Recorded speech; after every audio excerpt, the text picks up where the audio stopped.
महर्षि, शरणागत साधक या उपासक को किन गलतियों को जीवन पर्यंत भूल के भी नहीं करना चाहिए? सबसे पहली बात,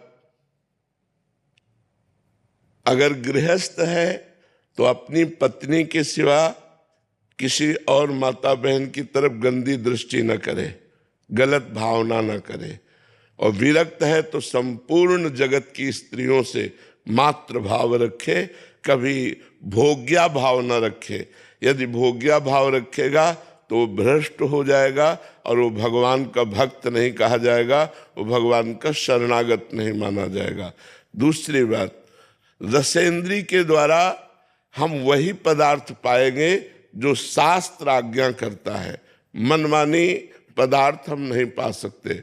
जैसे भोजन सात्विक होना चाहिए। अब हमारे भोजन पाने में ऐसी बहुत सी वस्तुएं हैं जो हमें निषेध की गई है। मांस है, अंडा है, ये चीजें निषेध की गई है। हम भूलकर निषेध वस्तुओं का सेवन न करें। पेय पदार्थों में शुद्ध पानी भगवान को अर्पित करके पिए, और कहीं कोई शराब आदि पी तो बिल्कुल नहीं, कदापि नहीं, वो शरणागत भक्त नहीं माना जाता। तो ये रसेंद्री और जनेंद्री अगर दो हमारी ठीक हुई तो बाकी सारी इंद्रियां अपने आप कंट्रोल में हो जाएंगी। जिसकी रसेंद्री और जनेंद्री गलत होती है वो कभी भक्त हो ही नहीं सकता। वो भक्त का ड्रामा कर रहा है, भक्ति का नाटक कर रहा है, वो पाखंड कर रहा है, भक्त नहीं हो सकता। जिसकी जबान, इसमें दो हैं, वाकेंद्री और रसेंद्री। यहाँ दो इंद्रियां हैं, एक कर्मेंद्री है, एक ज्ञानेंद्री।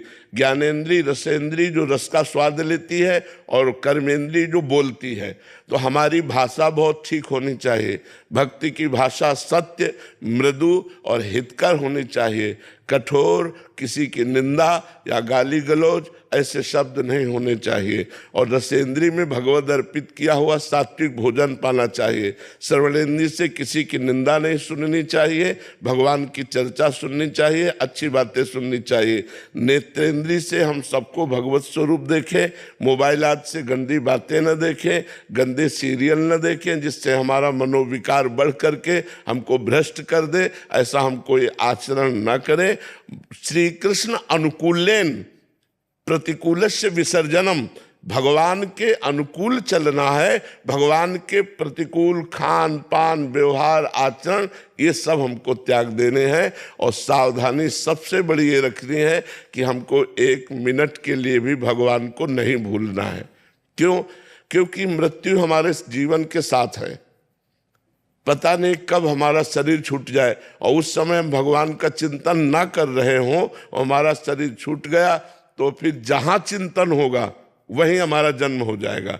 जैसे राजर्षि भरत जी सब कुछ त्याग करके गंडकी नदी के किनारे भगवान का भजन कर रहे हैं, लेकिन एक हिरण के बच्चे से आसक्ति हो गई। तो अंतिम समय उनका हिरण का चिंतन हुआ, तो उनको इतने बड़े भक्त होने पर भी हिरण की योनि में जाना पड़ा। तो हम सावधान रहें, हर मिनट हर सेकेंड राधा राधा राधा रटे तो हम भगवान के शरणागत हैं। खान पान व्यवहार आचरण की सावधानी और निरंतर भगवान के जप करने का प्रयास।